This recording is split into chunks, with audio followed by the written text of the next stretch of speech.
Kwa noze fakara la famille heringanda volanga nande saknoni vadiki piena ngati evelina vitanyane aveno mankara chiza mangamban bane zande kitsamaleno atova zera tienoto tuiza koita no tsara fatantari tsara komisira chinato kwa zafadre tuko kwana manga karanoza chimila tufko judase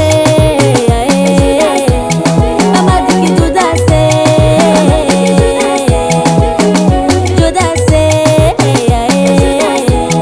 amadiki judase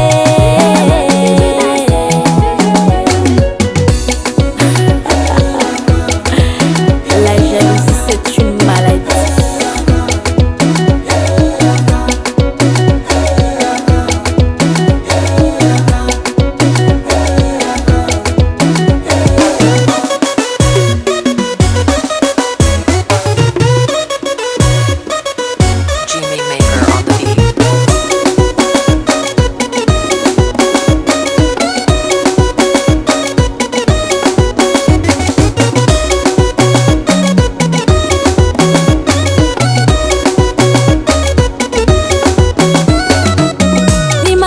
Ki maska yara tika nuwa ninge rengi nul nanya chano nanya banga ke mutfa ninge na tono sarchi tara tara jabi vitako ano mi tara tara za wingi manga novamba witako fachiangi makarachi za mnolo ke ambora jep fazati chimati no lula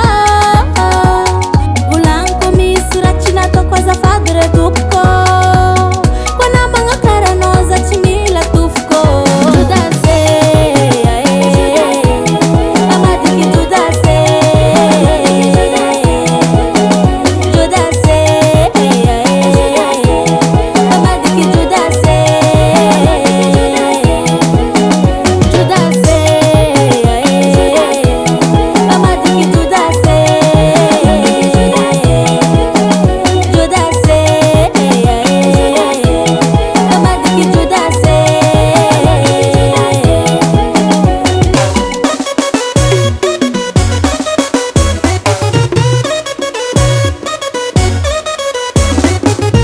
Blavia Shrieker.